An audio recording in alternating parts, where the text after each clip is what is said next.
Far Cry 3 is a game all about choices. Do you sneak into the base and silently kill each guard one by one? Do you snipe from afar or go in guns blazing? Do you go save your friends before or after you hunt tiger skins? You can craft a pouch to hold even more tiger skin. It's the variety and freedom of playstyles combined with solid gameplay and an engrossing story that made Far Cry 3 one of the best, most memorable games of 2012. The latest iteration came out of nowhere. Lost between the big November releases such as Black Ops 2, Assassin's Creed 3, Halo 4, you see where I'm going with this, and more, it's easy to overlook a game that hasn't received as much publicity or anticipation as others.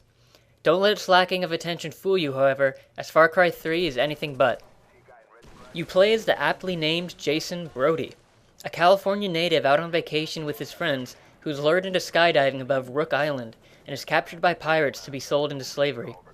It's here you're introduced to the game's central villain, Vaas, a demented, sadistic warlord played and voiced impeccably well like few other video game villains before him. After escaping Vaas's camp, you're recruited by the natives of Rook Island to tap into your inner warrior and free the island and your friends by fighting back. As stated before, how you choose to fight back is entirely up to you. The Far Cry series has always been a game formed around multiple playstyles, and that trend hasn't changed with the third iteration.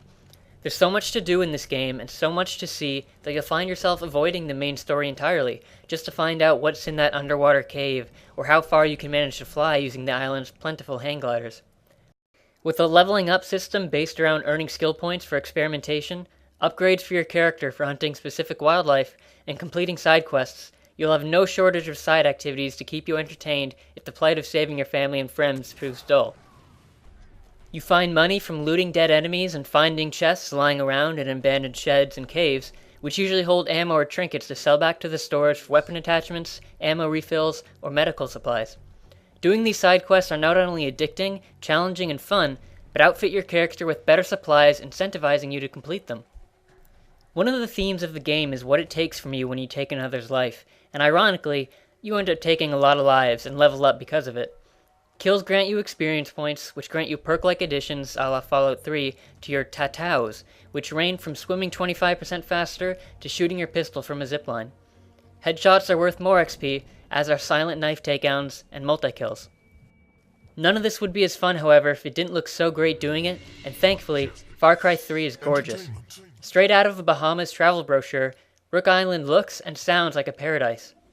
Dense jungles with believable and stealth-fading foliage, giant waterfalls with rushing rapids, dazzling fires that spread across the hills, and sensational sunsets which you can't help but stare at make for an incredible playground.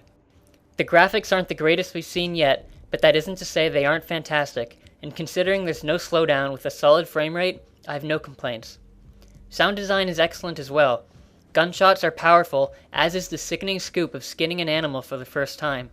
The growl of a leopard as it stalks you in the grass will make your hair stand. The air rushes past and birds fly by as you soar through the air in your hang glider.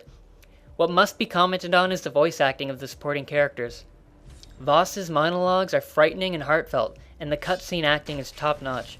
Jason's friends display reserved trauma in your interactions with them, seeming to turn into real people as the island wears on them despite their fairly uninteresting stereotypical roles they start out as. The writing in the game is equal parts moving, terrifying, and hilarious. Jason and his friends have been through a lot, and to see them try and come back from that is no way campy or melodramatic. The villains sound bloodthirsty and soulless, and the people you encounter are witty and genuine. Every bit of treasure you find, which could be someone's car keys or a green poker chip, is accompanied by a description with laugh-out-loud results. Your friend Oliver's insistence on remaining high throughout the ordeal is a bit excessive, but nothing that can't be forgiven after you read about the elusive white-bellied tapir and its why-not reason for existence. Far Cry 3 is not without its share of island storms, however. The weapon switching system is a little finicky, which is fine when you're running around the island, but when there's a bear in your face and you're trying to whip out your shotgun, only to get stuck in the menu wheel, it becomes apparent.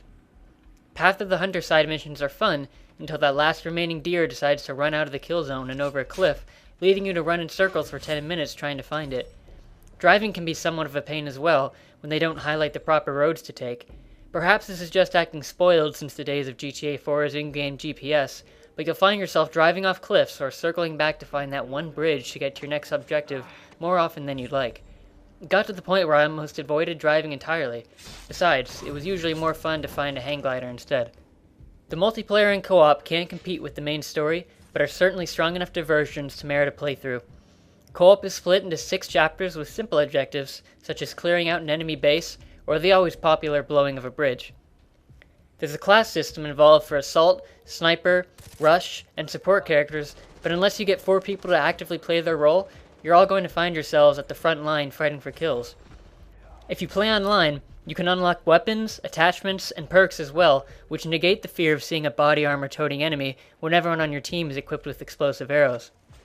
There are competitions involving transporting explosives on water skis, who can snipe the most bad guys, or hitting moving boats with RPGs that serve to break up the repetitive objectives, but are a little more than just that. The story and characters aren't even half as interesting as Jason Brody's quest, with the only difference in personality made by accents and the amount of times they choose to curse. Callum appears the most charming in this respect. In the multiplayer portion, you'll find just about what you'd come across in any other shooter.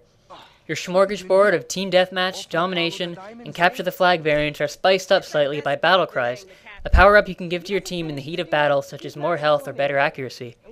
It's also refreshing to being able to revive your teammates and be able to slide around on your butt on the battlefield. Maps do their part, which are usually just villages with a couple huts and raises in elevation with a path around their perimeter. There are kill streaks like scouts, which function eerily similar to spy planes and UAVs, and airstrikes to reward players who rack up the kills. Far Cry 3 is not the best shooter released this year, but that's not what it's trying to be. While providing an excellent first-person shooter experience with a story that keeps you playing, it's the combined effort of the little things that make it worth experiencing.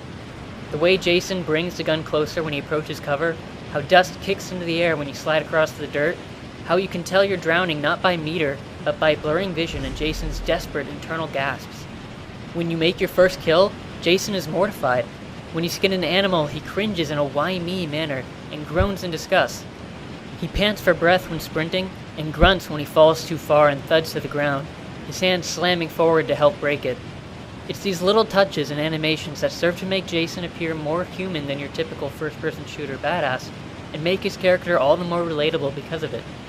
The feeling you get when you sneak into an enemy encampment, pick off a few guards, and shoot open the cage of an ostrich to finish the rest is not only exclusive to the game, but provides a unique satisfaction you won't find anywhere else. Whether or not you choose to skin your flightless friend into a larger syringe pack, like the rest of Far Cry 3, that's up to you.